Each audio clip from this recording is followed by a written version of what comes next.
ஓம் சாந்தி. எல்லோரும் குஷியாக இருக்கிறீங்களா? 3/6/2024 பாப்தாதா சொல்கிறாங்க, இனிமையான குழந்தைகளே, உங்களை உலகத்துக்கே எஜமானராகக்கூடிய அப்பாவை நினைவு செய்கிறதுல உங்களுக்கு பேரார்வம் இருக்கணும் அப்படின்னு சொல்கிறார். ஏன்னா நினைவு மட்டும்தான் நீங்கள் சதோப்பிரதானம் ஆகிறதுக்கான ஒரே வழி. நம்ம இங்கே வந்ததே சதோப்பிரதானம் ஆகிறதுக்கு தான். அப்படின்னா சதா அவருடைய நினைவு இருந்துக்கிட்டே இருக்கணும் என்ன நடந்தாலும். ஏன்னா நீங்கள் நினைவு இல்லைனாலே உங்களுடைய குணம் தமப்பிரதானமாக மாறிக்கிட்டே இருக்கும். அதை புரிஞ்சுக்கணும். ஸோ அதனால தான் பாபா சொல்கிறார், உலகத்தின் எஜமானராக்கக்கூடிய தந்தையை நினச்சிக்கிட்டே இருக்கணும். அதில் உங்களுக்கு பயங்கர இன்ட்ரெஸ்ட் இருக்கணும். எப்படி கேம் விளையாடுறவங்களுக்கு அந்த ஸ்கோர் ஏற்றுறதுல இன்க்ரீஸ் சந்தோஷம் இருக்குமோ, இந்த மாதிரி பாபாவுடைய நினைவை அதிகரிக்கிறதுல உங்களுக்கு அந்த ஒரு ஆர்வம் இருக்கணும். ஸோ இதை ஒரு விளையாட்டுன்னு கூட பாபா சொல்கிறார் இல்லையா? நினைவு மறதிக்கான விளையாட்டுன்னே சொல்கிறார். கேள்வி: உங்களுடைய புத்தி முழுவதுமாக திறக்கிறதுக்கு அல்லது உங்களுடைய மூன்றாவது கண் முழுமையாக திறக்கிறதுக்கு பாபா எந்த விஷயத்தில் முழு கவனம் கொடுக்க சொல்கிறார்? இல்லை, மூணாவது கண் திறக்கணும் அப்படின்றாங்க. அதோடைய உண்மையான அர்த்தம் புத்தி திறக்கிறது தான். என்ன எதில் கவனம் கொடுக்கணும்? இந்த படிப்பில் கவனம் கொடுக்கணும். ஏன்னா இதை கடவுள் நடத்துகிறாரு. அதனால் இந்த படிப்பை ஒரு நாள் கூட நீங்கள் மிஸ் பண்ணக்கூடாது. உயிரோடு இருக்கிற வரைக்கும் இந்த ஞான அமிர்தத்தை நீங்கள் குடிச்சிக்கிட்டே இருக்கணும். இந்த படிப்பு மேலே நீங்கள் கவனம் கொடுத்துக்கிட்டே இருக்கணும். ஒரு நாள் கூட ஆப்சண்ட் ஆகக்கூடாது இந்த படிப்பில். ஸோ எப்படியாவது இந்த முரளியை எடுத்து படிச்சிடணும் இல்லையா? அம்மா செத்தாலும் அல்வா சாப்பிட்ணும் அப்படிங்கிறார் இல்லையா? நமக்கு அல்வா அமிர்தம் எல்லாமே இந்த முரளி தான். மெயினாக அன்னைக்கு தான் முரளி படிக்கணும். ஏன்னா அப்போ தான் பலகீனமாக இருப்பீங்க. மாயா ஈஸியாக அடிக்க ஆரம்பிச்சிடும். ஸோ அதனால் எப்படியாவது முரளியை பிடிச்சி படிச்சிடுங்க. தினம் தினம் புது புது கருத்துக்கள் வந்துக்கிட்டே இருக்குது முரளியில். அதன் மூலமாகத்தான் உங்களுடைய புத்தி திறக்குது. ஸோ அதனால் முரளியை மிஸ் பண்ணாதீங்க. படித்ததை நினைவில் வச்சுக்கிட்டே இருங்க. அந்த ஞான ரத்தினங்களோட விளையாடிக்கிட்டே இருங்க. ஓம் சாந்தி. சாலிகிராம குழந்தைங்க கிட்ட பாபா சொல்கிறார், முழு கல்பத்தில் ஒரே ஒரு தடவை தான் இந்த அதிசயம் நடக்குது. குழந்தைங்கள அப்பா சந்திக்கிறது. அதுவும் உங்களுக்கு மட்டும்தான் தெரியுது, வேறு யாருக்கும் இது தெரியாது. மனிதர்களுக்கு இப்படிப்பட்ட படைப்பவரையோ அவருடைய படைப்பின் முதலீடை கடைப்பற்றியோ ஒன்றுமே தெரியாது. கண்டிப்பாக புது உலக ஸ்தாபனையில் தடைகள் வரும் அப்படின்னு நமக்கு நல்லா தெரியும். இது ஞான ருத்ர ஞான யாகம். கண்டிப்பாக இதில் தடை வரும். இந்த யாகத்தில் கண்டிப்பாக தடை வரும். இதை தான் வேதங்களில் யாகம் வளர்க்கும் பொழுது என்னென்னமோ போட்டதாக சொல்லுவாங்க. பாபா சொல்கிறாரு, இந்த பழைய உலகத்தில் நீங்கள் எதெல்லாம் பார்க்குறீங்களோ அதை எல்லாத்தையுமே நீங்கள் தியாகம் பண்ணணும். எதன் மீதும் உங்களுக்கு கொஞ்சம் கூட பற்று இருக்கக்கூடாது. பாபா சொல்கிறாரு,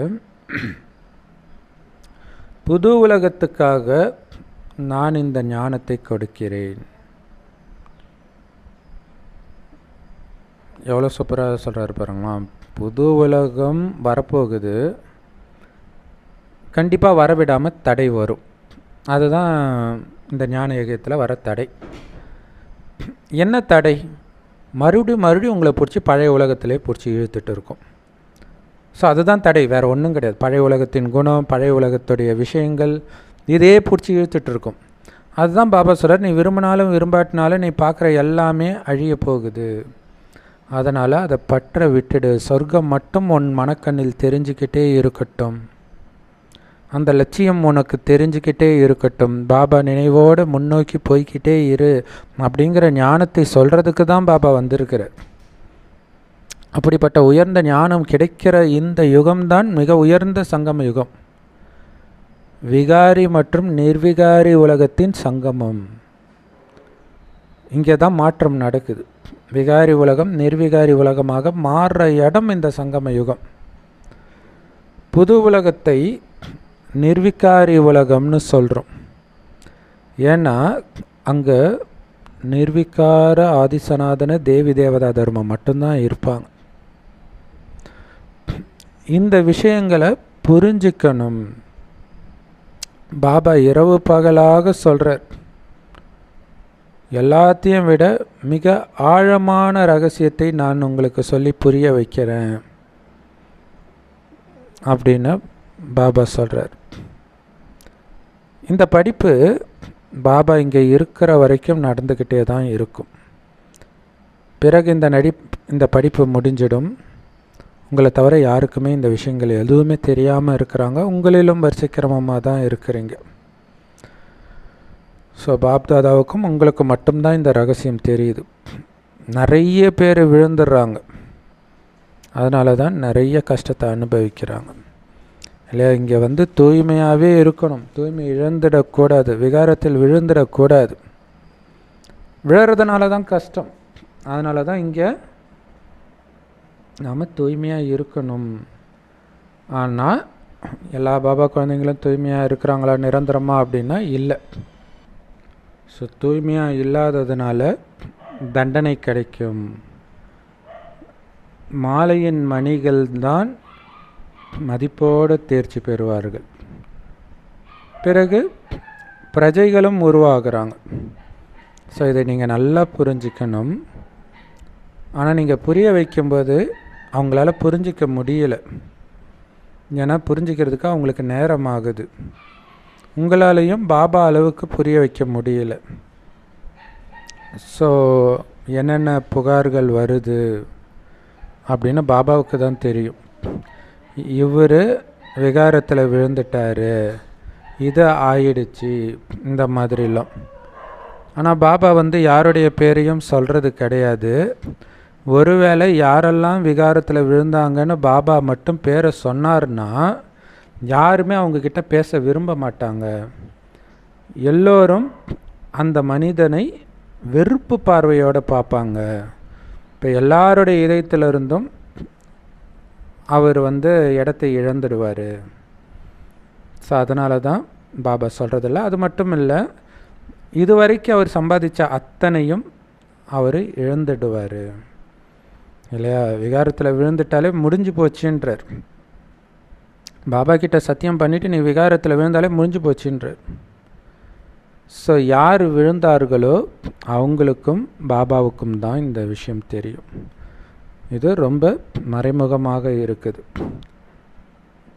நீங்கள் சொல்கிறீங்க, நான் இன்னாருக்கு புரிய வச்சேன் பாபா,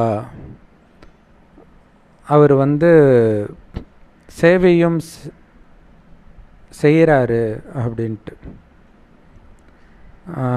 இல்லை, அவருக்கு புரிய வச்சேன், அப்போ சேவைக்கும் நமக்கு உதவியாக இருக்குமேனு புரிய வச்சேன் அப்படின்னு சொல்கிறாங்களாம். அதுக்கு பாபா சொல்கிறாரு, அதுக்கு வந்து உங்கள் முன்னாடி வந்தால்தான் அது சாத்தியம் அப்படின்னு சொல்கிறார். அப்படின்னு அர்த்தம், பாபா குழந்தை ஆகணும். பிரம்மகுமாரி சென்டர் வந்து ஞானத்தை கேட்டால்தான் அவர் உங்களுக்கு உதவி செய்வார். நீங்கள் சும்மா ஒரு தடவை போய் அவங்கக்கிட்ட ஒரு ராக்கி கட்டும்பொழுது கடவுள் வந்திருக்காருமே என்னமோ சொல்கிறீங்கன்னு நினச்சிட்டு கையை கட்டிட்டு போயிடுவாங்க, அவ்வளோதான். அதான் பாபா சொல்கிறார், நீங்கள் உதாரணத்துக்கு கவர்னருக்கு நல்லாவே புரிய வச்சா கூட அவர் யாருக்குமே இதை புரிய வைக்க முடியாது. ஒருவேளை அவர் யாருக்காவது புரிய வச்சா கூட யாரும் அவரை நம்ப மாட்டாங்க. ஸோ யார் புரிஞ்சுக்கணும்னு இருக்குதோ அவங்க புரிஞ்சுக்குவாங்க. மற்றவர்கள் மற்றவங்களுக்கு புரிய வைக்க முடியாது. இது வந்து முட்களின் காடு. இதை நாங்கள் ஒரு மங்களகரமான இடமாக மாற்றுறோம்னு சொல்லுங்கள். அவங்க நன்மை செய்யக்கூடிய பகவான் விஷ்ணு மங்களம்னு சொல்கிறாங்க. ஆனால் இதெல்லாம் பக்தி மார்க்கத்தின் விஷயம். எப்போ விஷ்ணுவோடைய ராஜ்யம் இருந்ததோ அப்போ தான் மங்களகரமாக உலகம் இருந்தது. விஷ்ணுவோடைய அவதாரத்தை எல்லாம் காட்டுறாங்க. பிரம்மா பாபா எல்லாத்தையும் பார்த்துருக்கிறாரு, அனுபவம் இருக்குது. ஸோ அந்த மதங்களை பற்றியெல்லாம் அவருக்கு தெரியுது. யாருடைய உடலில் பாபா வராரோ அவருக்குன்னு ஒரு தனித்தன்மை, பர்சனாலிட்டி இருக்கணும் இல்லையா? அதனால தான் பாபா சொல்கிறார், நான் இவருடைய கடைசி ஜென்மத்தில் அனைத்தையும் இவர் அனுபவித்த பிறகு இவருடைய உடலில் வருகிறேன் அப்படின்னு சொல்கிறார். இதற்கு பிறகுதான் நான் அவர் உடலில் வருகிறேன். அவர் சாதாரண மனிதன்தான். ஸோ இங்கே பர்சனாலிட்டி அப்படின்னா ஒரு ராஜாவாக இருக்கணும், ராஜ குடும்பத்தை சார்ந்தவராக இருக்கணும்னு அவசியம் இல்லை. அவருக்கு அதிக அனுபவம் இருக்குது. ஸோ இந்த ரதத்தை அவருடைய கடைசி ஜென்மத்தின் கடைசி நேரத்தில் நான் கடனாக எடுக்கிறேன். இப்போ இந்த ராஜ்யம் ஸ்தாபனை ஆகிட்டு இருக்குது, வெற்றிமணி மாலை உருவாகிட்டு இருக்குதுன்னு புரிய வைங்க. எப்படி இந்த ராஜ்யம் ஸ்தாபனை ஆகுது? சிலர் ராஜா அல்லது ராணியாக, சிலர் வேறு எதுவாகவோ ஆகிறாங்க அப்படிங்கிற விஷயமெல்லாம் ஒரே நாளில் யாருமே புரிஞ்சிக்க முடியாது. முரளி கேட்க கேட்க கேட்க தான் நமக்கு அது புரியும். யோசிச்சு பாருங்கள், 7 days கோர்ஸு எல்லாருமே எடுத்திருப்போம். ஆனால் அப்போ உங்களுக்கு புரிஞ்சிடுச்சா? ஃபுல்லாகவே புரியாது. ஒரே ஒரு எல்லையற்ற தந்தை தான் எல்லையற்ற ஆஸ்தியை நமக்கு கொடுக்கிறார். அவரே நமக்கு புரிய வைக்கிறார். இருந்தாலும் யாரோ ஒருத்தர் தான் தூய்மையாகிறாங்க. ஏன்னா இந்த விஷயத்தை புரிஞ்சிக்கிறதுக்கே நேரம் எடுக்கும். ஆத்மாக்கள் எவ்வளவு தண்டனையை அனுபவிக்கிறாங்க. ஸோ தண்டனையை அனுபவித்து பிரஜைகளாகிடுறாங்க. பாபா சொல்கிறார், குழந்தைகளே நீங்கள் ரொம்ப ரொம்ப இனிமையானவராகணும். யாருக்குமே எந்த விதமான துக்கத்தையும் கொடுக்கக்கூடாது. சந்தோஷத்திற்கான வழியை காட்டுறதுக்காகத்தான் நான் வந்திருக்கிறேன். துக்கத்திலிருந்து விடுவிக்கிறதுக்காகத்தான் நான் வந்திருக்கிறேன். அப்படி இருக்கும்போது நான் எப்படி துக்கம் கொடுக்க முடியும்? இது ரொம்ப ரொம்ப ரொம்ப முக்கியமான விஷயம். சொல்கிறாங்களா, கடவுள் தான் துக்கத்தை கொடுத்தார், முருகா என்னை சோதிக்கிறியே. நான் எப்படி கொடுக்க முடியும்? உங்களை துக்கத்திலேருந்து விடுவிக்கிறதுக்காகவே நான் வந்திருக்கிறேன். உங்களுக்கு சுகத்தை கொடுப்பதற்காகவே நான் வந்திருக்கிறேன்னா நான் எப்படி உங்களுக்கு துக்கத்தை கொடுக்க முடியும் அல்லது துக்கத்தை நினைக்க முடியும்? ஸோ இதை நீங்கள் புரிஞ்சுட்டு மற்றவங்களுக்கு புரிய வைக்கணும். ரொம்ப முக்கியமான விஷயம் இது. ஸோ அப்போ என்னுடைய அப்பா யாருக்குமே துக்கத்தை கொடுக்க மாட்டார் அப்படின்னா நானும் கொடுக்கக்கூடாது தானே? ஏன்னா உங்கள் அப்பாவை பற்றி உங்களுக்கு தானே தெரியும். அப்போ நீங்கள் தானே வெளிப்படுத்தணும். வெளியில் இருக்கிற மனிதர்களால் எதுவுமே புரிஞ்சிக்க முடியறது கிடையாது. அதனால் உங்களுடைய அனைத்து உறவினர்களிடமிருந்தும் உங்களுடைய புத்தியை துண்டியுங்கள். நீங்கள் குடும்பத்தில் இருந்தாலும் பேரளவில் தான் இருக்கிறீங்க. உங்களுடைய புத்தியில் இந்த உலகமே அழிய போகுதுன்றது இருக்குது. ஆனால் உங்களை தவிர யாருக்குமே இந்த எண்ணமே வரல. பாலஸ்தீனில் சாப்பாட்டுக்கு வழி இல்லாமல் இருக்கிறவங்க கூட உலகம் அழிய போகுதுன்னா நம்ப மாட்டான். அப்படி இருக்குது அவங்களுடைய புத்தி. விசேஷமான பிரியமான என்னுடைய குழந்தைகள் மட்டும்தான் இதை புரிஞ்சுக்கிறீங்க. அவங்களும் இந்த படிப்பை படிக்கிறதுக்கு புரிஞ்சிக்கிறதுக்கு முயற்சி பண்ணிக்கிட்டே இருக்கிறாங்க. இருந்தாலும் நிறைய பேர் ஃபெயில் ஆகுறாங்க. ஏன்னா மாயையின் சுழற்சி அந்த அளவுக்கு அதிகமாக இருக்குது. சுழலில் சிக்க வச்சுக்கிட்டே இருக்குது. ஏன்னா மாயையும் ரொம்ப பலசாலியாக இருக்கிறா இல்லையா? இந்த விஷயத்தை உங்களால் யாருக்கும் சொல்லி புரிய வைக்க முடியாது இல்லையா? ஸோ இப்போ கூட ஒரு பிரதர் கேட்டார், பாபாவை நினைத்தால்தான் கஷ்டமே வருமா பிரதர்? என் பொண்டாட்டி அவ்வளோ சண்டை போடுறா, அவளுக்கு இந்த ஞானமே பிடிக்க மாட்டேங்குது, யோகாவே பண்ண விட மாட்டா. அப்போ இது மாயையோடைய யுத்தம்ன்றதை அவங்களுக்கு நம்ம புரிய வைக்க முடியாது. ஆனால் நம்ம கிட்ட கேட்பாங்க, நீ ஞானத்தை எடுத்து பாரு, உன் வீட்டிலே சண்டை வருது, இந்த ஞானத்தினால தானே வருது. இப்படி உல்ட்டாவாக போவாங்க. பாரு, இதனால தான், இதை விட்டுட்டேன்னா எல்லாருக்கும் உன்னை பிடிக்கும்ல அப்படின்வாங்க. மாயா எப்படியெல்லாம் இதை தான் பைபிளில் இயேசுவுக்கு சாத்தான் ஆசை காட்டுவான். இந்த உலகத்துக்கே உன்னை அதிபதியாக்குறேன், எனக்கு அடிமையாகு. இயேசு சொல்லுவார், அப்பால போ சாத்தானே. அந்த மாதிரி தான் எல்லோரும் நமக்கு யார்? அப்பால போ சாத்தானேன்னு சொல்ல வேண்டியவர்கள். ஸோ இது ஆக்சுவலாக வந்து காதல் படத்தில் சரண்யா ஹீரோயினுக்கு ஃப்ரெண்டாக நடித்த அந்த சகோதரி, அவங்கள பற்றி இப்போ நம்ம வீடியோ போட போகிறோம், ஜென்ரல் வீடியோ. அது அவசியம் மறக்காமல் பாருங்கள். அதில் வந்து எப்படா பாபா குழந்தைங்களுக்கு கூட இந்த அளவுக்கு நிச்சய புத்தி இல்லையே அப்படின்னு நினைக்கிற அளவுக்கு அவங்க முருகன் மேலே அவ்வளோ அன்பாக பேசியிருக்கிறாங்க. உதாரணத்துக்கு ஒரு இடத்துல வந்து ஒருத்தங்களுக்கு வந்து கேன்சர், மொட்டை அடிச்சுட்டு வந்திருக்கிறாங்க முருகன் கோயிலுக்கு. அப்போ இவங்க கேட்குறாங்க, இந்த சரண்யா சகோதரி வந்து அந்த கேன்சர் அந்த சகோதரியை பார்த்து, இதெல்லாம் உங்களுக்கு முருகன் தான் கொடுத்தாருன்னு நினைக்கிறீங்களா அப்படின்னு கேட்டாங்களாம். அதுக்கு அவங்க சொல்கிறாங்களாம், எல்லாரும் அப்படி தான் சொல்கிறாங்க அப்படின்னு, அவங்களெல்லாம் முட்டாளுன்னு நினச்சிக்கோங்க அப்படின்னு. செம சூப்பராக இருக்கும் அவங்க சொல்கிறதே. சொல்லிவிட்டு அவங்களுக்கு நம்பிக்கை கொடுத்துருப்பாங்க. ஸோ அப்போ நாம் சொந்தக்காரங்க சொல்கிறாங்க, இவங்க சொல்கிறாங்க, அவங்க சொல்கிறாங்கன்னு பாபா விட்டு போகிறோன்னா நம்ம தான் உலகத்திலே மிகப்பெரிய முட்டாள்னு பாபா சொல்கிறார்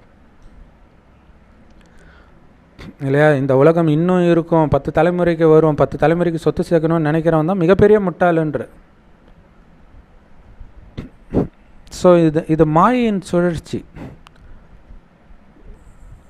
ஸோ அதனால் மாயையின் சுழற்சியினால் இந்த பிரச்சனை வருதுன்னு அவங்களுக்கு உங்களால் புரிய வைக்க முடியாது. ஏன்னா அதை புரிஞ்சிக்கக்கூடிய சக்தி அவங்களுக்கு கிடையாது.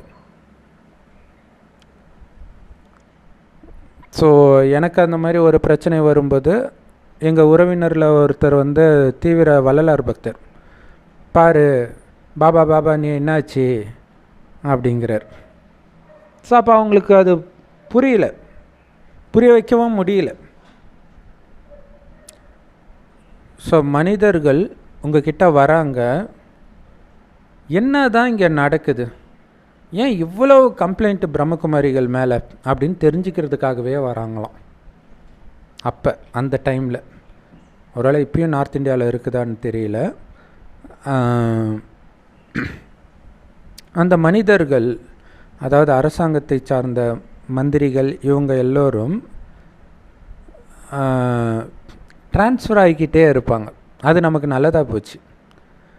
அரசாங்க அதிகாரிகள் எல்லாம் ட்ரான்ஸ்ஃபர் ஆக புதுசாக போய் பொக்கையை கொடுத்து ஞானத்தை கொடுத்துட்டு வந்துடுங்க, ஒவ்வொருத்தருக்கும் புரிய வைங்கன்றார் இல்லையா? இப்போ ஒருத்தவங்க ஆட்சிக்கு வராங்கன்னா எல்லாரும் போய் அவங்கள சந்திப்பாங்க, பிரம்மகுமாரிகளும் சந்திப்பாங்க. இப்போ ஞானத்தை கொடுங்க. புதுசாக ஒரு மந்திரி வராங்களா, போய் ஞானத்தை கொடுங்க.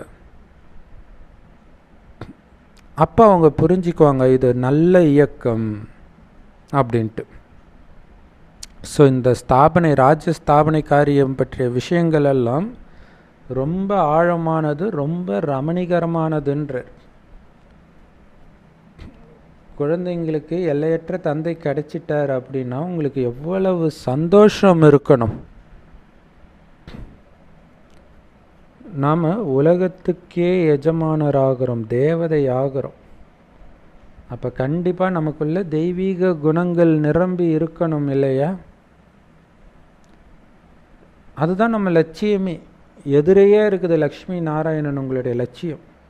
அந்த மாதிரி நான் ஆகிறேன்னான்னு மனக்கண்ணாடியில் பார்த்துக்கிட்டே இருங்க. நேற்று வரலட்சுமி சிஸ்டரோடு எடுத்த அவ்விக்த முரளியில் இந்த கண்ணாடியை பற்றி தான் அந்த முரளியே, மந்திர கண்ணாடி. உங்களை செக் பண்ணிக்கிட்டே இருங்க, ஏதாவது பலகீனம் இருக்குதான்னு செக் பண்ணிக்கிட்டே இருங்கன்றார். ஸோ அந்த லக்ஷ்மி நாராயணன் யார்? புது உலகத்தின் எஜமானர். யார் அவங்க? நீங்கள் தான் அது. அப்போ நான் அப்படி ஆகிறேன்னா, ஆகிட்டேன்னா செக் பண்ணிக்கிட்டே இருக்கணும் இல்லை? ஏன்னா நீங்கள் தானே இதை புரிஞ்சுக்கிறீங்க. நாம் ஞானம் நிரம்பிய தந்தை கிட்ட படிக்கிறோம். அமரலோகத்துக்கு, அதாவது சொர்க்கத்துக்கு அழைச்சிட்டு போகிறதுக்காக பாபா நமக்கு இதை நடத்துகிறார் இல்லையா? மரணமோ அல்லது எந்த துக்கமும் இல்லாத ஒரு உலகத்துக்கு போகிறணுன்னா இப்போ துக்கம் வந்தாலும் அமைதியாக ஏற்றுக்கோங்கன்ற. நமக்கு இந்த ஞானம் கிடைக்குது. யார் முந்தைய கல்பத்தில் இந்த ஞானத்தை, இந்த ராஜ்யத்தை அடையிறாங்களோ அவங்க மட்டும்தான் வருவாங்க இல்லையா? முந்தைய கல்பத்தில் இந்த ராஜ்யத்தை அடைஞ்சிருந்தால் தான் இங்கே வருவாங்க. இல்லைன்னா நீங்கள் புரிஞ்சுக்கலாம், சரி பாவம் அவங்க போன கல்பத்திலே வரல போல இருக்கு, அவங்கள பிடிச்சி காலை பிடிச்சி இழுத்துக்கிட்டே இருந்தால் எப்படி வருவாங்க? தெளிக்கணும். அந்த கல்யாணம் இந்த மாதிரி ஃபங்க்ஷனுக்கு உள்ளே வரும்போது பண்ணிட்டு தெளிப்பாங்க அது மாதிரி தெளிக்கணும். தேவதை ஆத்மானா அப்படியே அங்கேயே நின்று இன்னும் தெளிங்க இன்னும் தெளிங்க இன்னும் தெளிங்கன்னு கேட்கும். இல்லாட்டினா ஐயேட்டு எட்ட ஓடுவாங்க. சரி, அது சொர்க்கத்துக்கு வராத ஆத்மாப்பில் இருக்குன்னு நினச்சிக்கணும். முந்தைய கல்பத்தில் எப்படி நீங்கள் ராஜ்யத்தை ஸ்தாபனை செஞ்சீங்களோ அதே மாதிரி இப்போவும் ஸ்தாபனை பண்ணிட்டு இருக்கிறீங்க. ஸ்கூலில் கூட யார் நல்லா படிக்கிறாங்களோ அவங்களுக்கு தான் ஸ்காலர்ஷிப் கொடுப்பாங்க. அதே மாதிரி தான் இங்கேயுமே இங்கே நமக்கு ப்ராக்டிக்கல் தான் எல்லாமே இல்லையா? தியரியும் இருக்காது, ஞானம். அடுத்தது ப்ராக்டிக்கல் தான், சேவையாகட்டும், யோகமாகட்டும், தாரணை ஆகட்டும். ஸோ அதற்கேற்ப தான் நமக்கு ஊக்கத்தொகை கொடுக்கிறார். ஸோ அந்த ஊக்கத்தொகை எல்லைக்குட்பட்ட விஷயம். இங்கே பாபா எல்லைக்கு அப்பாற்பட்ட விஷயத்தை சொல்கிறார் இல்லையா? அந்த மாலையில் யார் முன்னாடி வருவா? பாபா சொல்கிறத அப்படியே கேட்குறவங்க வருவாங்க. பாபாவுடைய உதவியாளர்களாகி இருக்கிறீங்க. அதனால் நீங்கள் தான் உயர்ந்த பதவி அடையிறவங்க. ஸோ பாபாவுக்கு யார் உதவியாளர்களாக இருக்கிறாங்களோ அவங்களுக்கு தான் உயர்ந்த பதவி கிடைக்கும் அப்படின்னு பாபா சொல்கிறார். ஆனால் உண்மையிலேயே நீங்கள் பாபாவுக்கு உதவி செய்யலை, உங்களுக்கு தான் உதவி செய்கிறீங்க. நீங்கள் தூய்மையாகணும். அதுதான் நீங்கள் செய்கிற மிகப்பெரிய உதவி, உங்களுக்கு நீங்களே பண்ணிக்கிற உதவி. ஏன்னா தூய்மை இழந்ததுனால தான் அனைத்தையும் இழந்திருக்கிறோம். தூய்மையாக இருக்கும்போது சதோ பிரதானமாக இருந்தீங்க, உலகமே சதோ பிரதானமாக இருந்துச்சு. இப்போ மீண்டும் அதே மாதிரி சதோ பிரதானமாக ஆகுங்கள். அதுக்கு நீங்கள் பண்ண வேண்டியதெல்லாம் ஒரு பாபாவை மட்டும் நினைவு செஞ்சுட்டு இருக்கணும். நின்னாலும் உட்கார்ந்தாலும் நடந்தாலும் அந்த ஒரு பாபாவுடைய நினைவிலே மூழ்கி இருக்கணும்.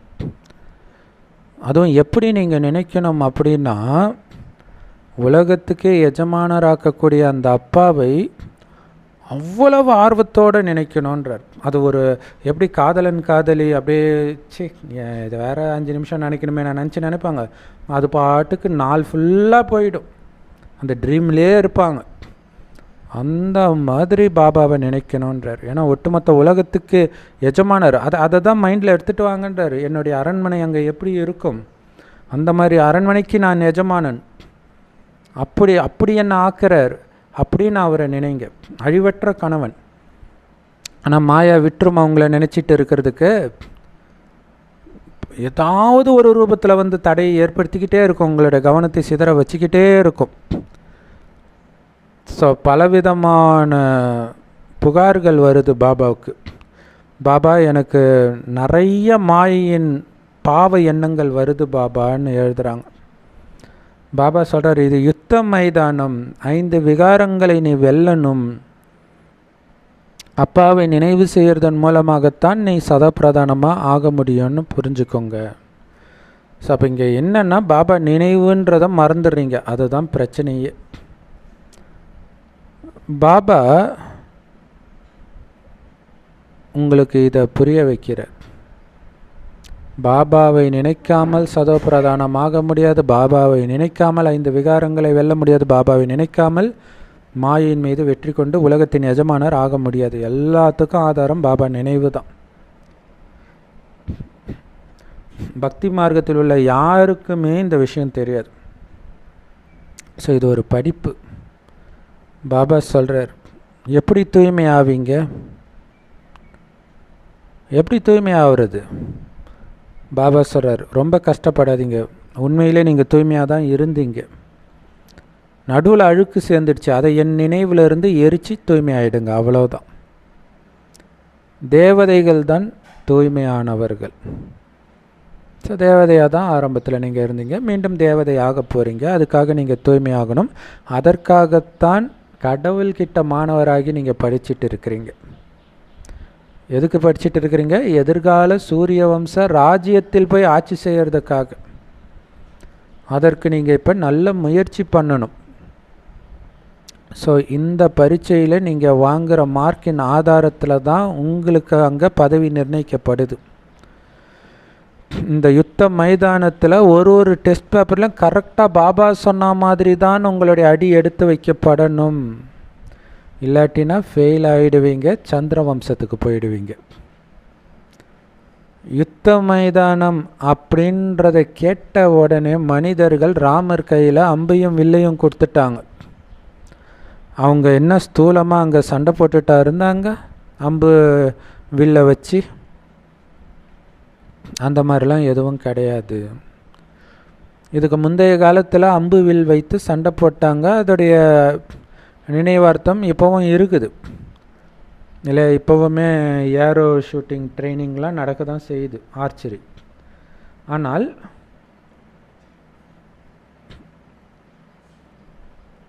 மகாபாரத ராமாயணத்தில் சொல்லப்பட்ட விஷயம் அந்த அம்பு விடுற விஷயம் கிடையாது. இப்போ கூட சில மனிதர்கள் அம்பு விடுறதுல ரொம்ப திறமைசாலியாக இருக்கிறாங்க. அதே மாதிரி இங்கே இந்த ஞான அம்பு விடுவதில் திறமைசாலிகளாக நீங்கள் இருக்கணுமே தவிர இங்கே யுத்தம் பண்ணுற விஷயம் கிடையாது. இந்த ஞானத்தில் சிவபாபா மட்டும்தான் ஞான கடலாக இருக்கிறார். அவர்கிட்ட இருந்து தான் உங்களுக்கு இந்த பதவி கிடைக்கிது. பாபா சொல்கிறாரு, நீங்கள் உங்களுடைய சொந்த உடல் உட்பட அனைத்து தேகத்தின் உறவுகளில் இருந்தும் உங்களுடைய பற்றை நீக்குங்கள் அப்படின்னு சொல்கிறார். உங்கள் உடல் உட்பட எதன் மீதும் பற்று இருக்கக்கூடாதுன்றார். ஏன்னா இது எல்லாமே பழசு. புது உலகம் தங்கயுக பாரதம், அதோடைய பேரே ஃபேமஸாக இருக்குது. பழமையான ராஜயோகத்தை உங்களுக்கு யார் கற்றுக் கொடுத்தா, எப்போ கற்றுக் கொடுத்தா? ஸோ இந்த ஞான அம்பு விடுறதுக்கான ஞானம் எங்கேருந்து வருது? ஞான கடல் சிவபாபா கிட்ட இருந்து வருது. அதன் மூலமாக தான் உயர்ந்த பதவியை அடைகிறோம். ஸோ அதுக்காக இந்த ஞானத்துடைய சாரம் என்ன? தேக சகீதமாக அனைத்து உறவுகளில் இருந்தும் பற்றை துண்டியுங்கள். ஏன்? ஏன்னா இது பழசு இல்லையா? எல்லாத்துக்கும் படி அளக்கிறவர் அவரு தான் இல்லையா? ஐயோ நான் போயிட்டா இவங்க என்ன ஆவாங்க, அவங்க என்ன ஆவாங்க, அதெல்லாம் நான் பார்த்துக்கிறேன், நீ வர வேலையை பார், உன்னை பற்றி நீ கவலைப்படுன்ற. புது உலகம் தங்கயுக பாரதம், அந்த இடத்துக்கு நீ வா, அவங்களும் அவங்க நேரத்துக்கு வருவாங்க. ஸோ அதனால் பற்றை விடு, சகோதராத்மாவை ஞானத்தை கொடு, அவ்வளோதான். அந்த பொன்னுலக பாரதம்ன்றது இன்னைய வரைக்கும் பேசுகிற அளவுக்கு ஃபேமஸாக இருக்குது. அப்படிப்பட்ட பொன்னுலக பாரதத்தை உருவாக்கின ராஜயோகத்தை யார் எப்போ கற்றுக் கொடுத்தாங்க? எப்படி அவ்வளோ பெரிய ராஜ்யம் வந்தது? ஸோ அதை கற்றுக் கொடுத்த சிவத்தந்தையே வந்து புரிய வைக்கிற வரைக்கும் வேறு யாராலையும் புரிஞ்சிக்க முடியாது. சயின்ஸுனால இதை கண்டுபிடிச்சி சொல்ல முடியுமா? லட்சக்கணக்கான வருடம், ட்ரில்லியன் வருடத்திற்கு முன்புன்றாங்க. அப்படியெல்லாம் ஒன்று கிடையவே கிடையாதுன்றார் பாபா. 5000 வருஷம் முன்னாடி வாழ்ந்த லக்ஷ்மி நாராயணனை பற்றியே சயின்ஸால் கண்டுபிடிக்க முடியல. இது உட்காந்துட்டு லட்சக்கணக்கான வருடம் முன்னாடி இந்த விலங்கு இருந்துச்சு, அந்த விலங்கு இருந்துச்சுன்னு சொல்லிட்டு இருக்குது. ஸோ பாபா கொடுக்குற இந்த ஞானம் புத்தம் புதியதாக இருக்குது, யாருக்குமே தெரியாததாக இருக்குது. ஒவ்வொரு கல்பத்திலும் என்ன நடக்குதோ அதே தான் திரும்ப திரும்ப நடக்கும், எந்த வித்தியாசமும் இருக்காது. பாபா சொல்கிறாரு, இந்த கடைசி ஜென்மத்தில் நீங்கள் தூய்மை ஆகிறதன் மூலமாக 21 ஜென்மத்துக்கு நீங்கள் தூய்மை இழக்க வேண்டிய அவசியமே இருக்காது. இந்த ஒரே ஒரு ஜென்மம் தூய்மையானால் போதும். எப்படி சொல்கிறார் இல்லையா?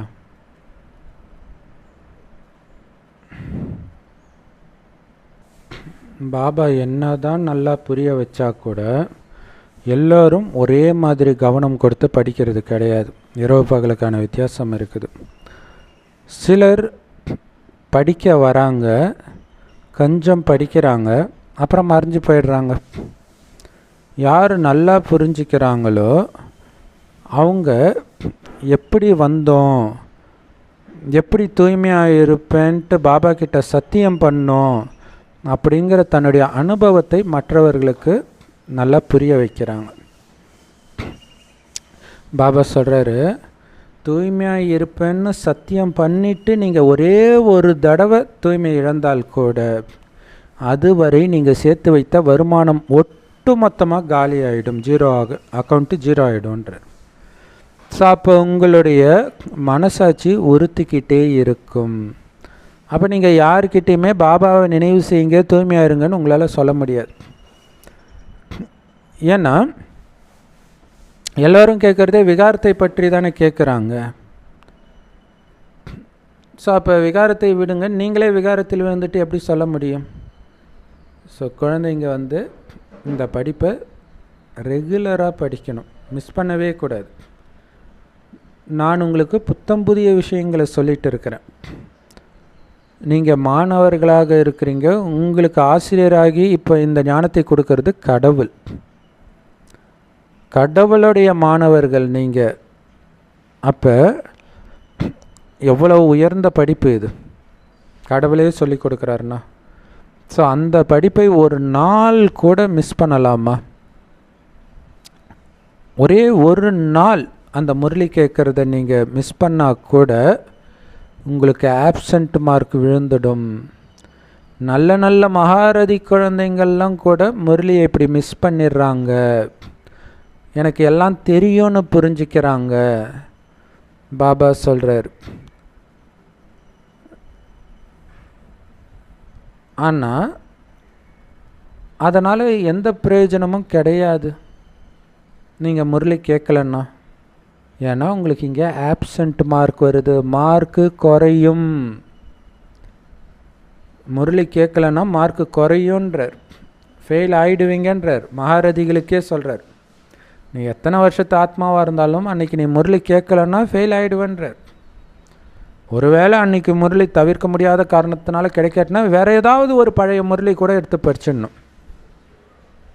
ஸோ சுயம் தந்தையே சொல்கிறார், நான் தினம் தினம் உங்களுக்கு ரொம்ப ரொம்ப நல்ல பாயிண்ட்டை கொடுக்குறேன். எதுக்காக கொடுக்குறேன்? நீங்கள் சரியான நேரத்தில் புரிய வைக்கிறதுக்கு இதை பயன்படும். அதற்கேற்ற மாதிரி ஒரு சில டவுட்டு கேட்பாங்க. ஸோ அப்போ பாபாவுடைய ஞானத்தின் எல்லா பாயிண்ட்டும் நீங்கள் கிரகிச்சிருந்தீங்கன்னா அதை ஈஸியாக நீங்கள் புரிய வச்சுடுவீங்க. ஒருவேளை இந்த மாதிரி முரளி கிளாஸை ரெகுலராக கேட்கலன்னா நிறைய பாயிண்ட்டு நீங்களே மிஸ் பண்ணும்போது அதை எப்படி உங்களால் கரெக்டான நேரத்தில் பயன்படுத்த முடியும்? அதனால் பாபா சொல்கிறார், நீங்கள் எவ்வளோ நாள் உயிரோடு இருக்கிறீங்களோ அவ்வளோ நாளும் இந்த ஞான அமிர்தத்தை குடிக்கணும், இந்த ஞானத்தை தாரணை பண்ணணும், ஒரு நாள் கூட ஆப்சண்ட் ஆகக்கூடாது இல்லையா? ஞானத்தை தாரணை பண்ணணும், அது ரொம்ப முக்கியமான விஷயம்.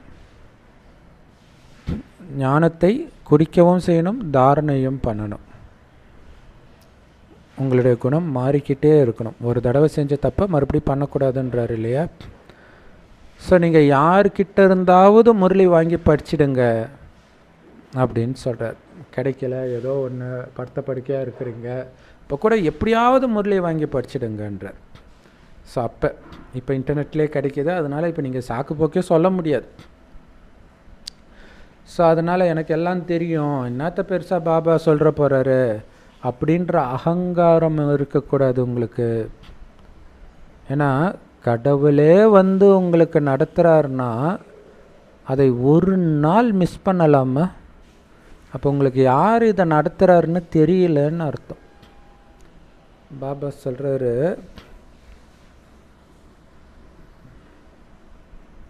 தினம் தினம் வரக்கூடிய கருத்துக்கள் உங்களுடைய புத்தியையோ அல்லது மற்றவருடைய புத்தியையோ திறக்கிறதுக்கு உதவும். நமக்கு தெரியாது எந்த பாயிண்ட்னால அவங்க ஈர்க்கப்பட்டு பாபா குழந்தை ஆகிறாங்கன்னே தெரியாது.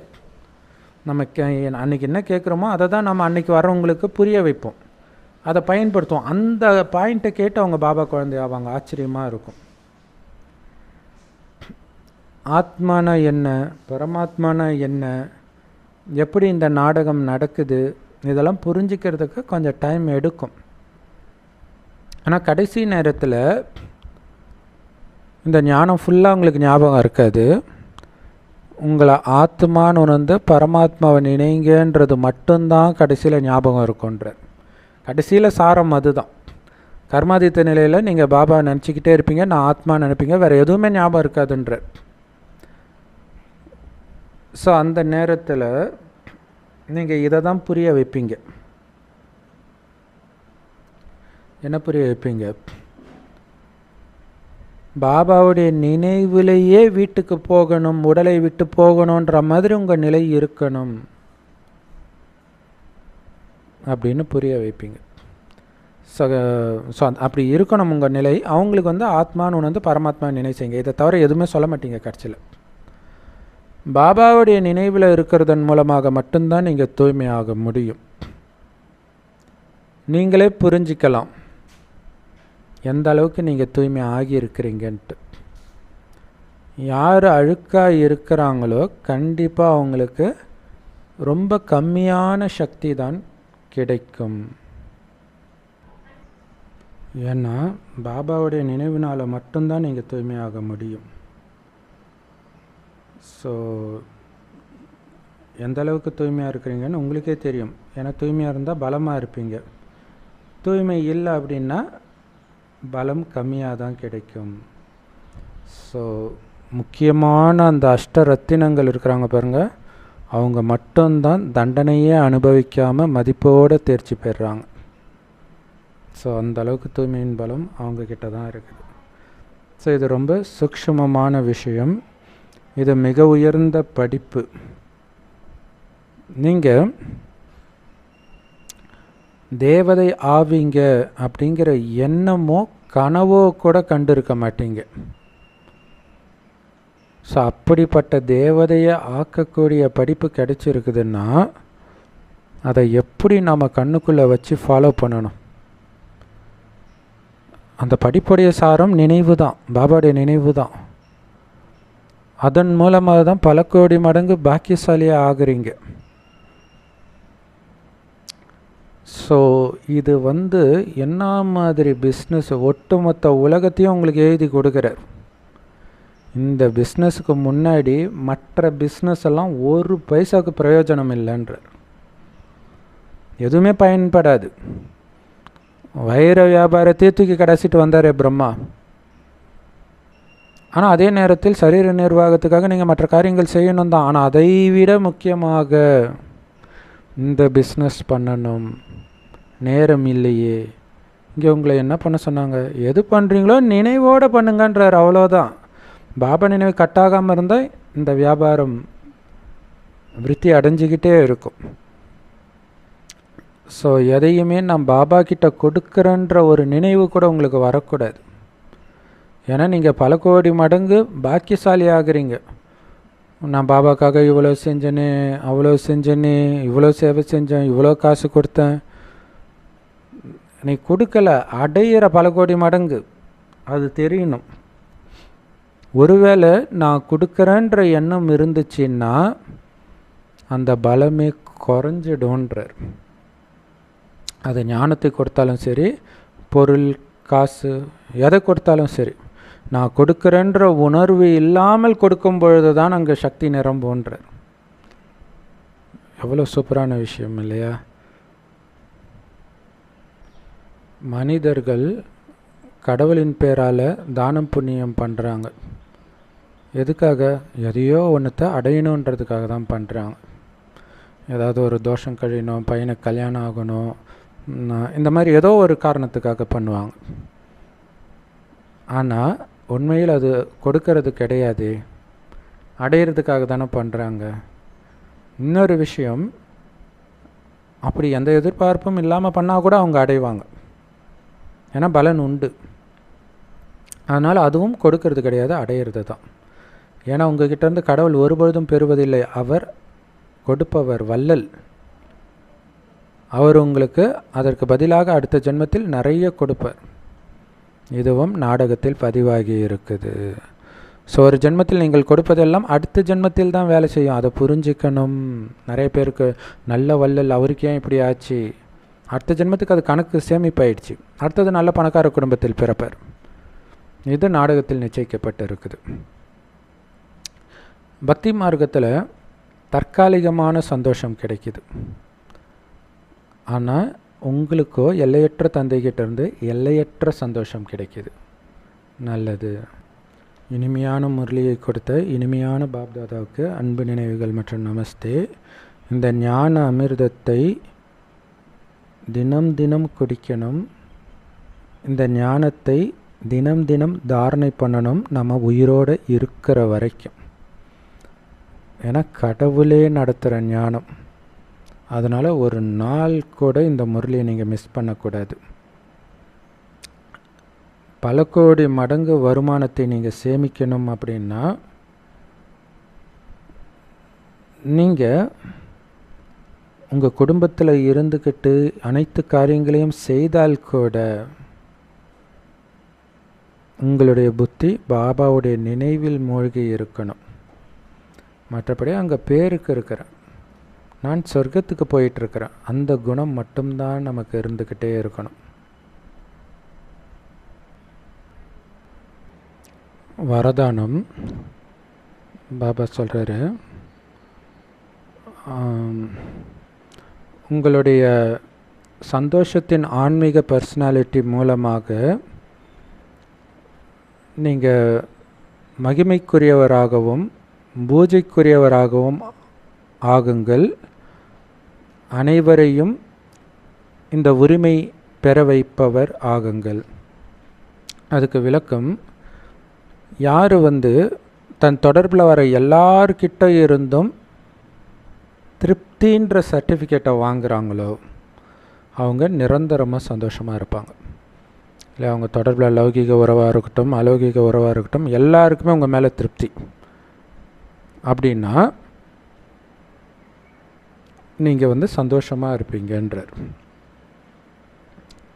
அப்போ நீங்கள் எப்போவுமே சந்தோஷமாக இருக்கிறீங்க அப்படின்னா அது ஒரு விசேஷமான ஆன்மீக பர்சனாலிட்டியில் அந்த முகமே அப்படி ஜொலிக்கும் சந்தோஷத்தில்ன்னுவார். அதனால் உங்களை பார்த்தோன்னே எல்லோருக்கும் தெரியுன்றார். உடனடியாக நீங்கள் மகிமைக்கும் பூஜைக்கும் தகுதியானவராக மாறிடுவீங்க. ஏன்னா உங்களுக்கு எப்போவுமே மற்றவர்கள் மீது தூய்மையான பாசிட்டிவான எண்ணங்கள் மட்டுமே இருக்கிறதுனாலையும் எப்போவுமே சந்தோஷமாகவே இருக்கிறதுனாலையும்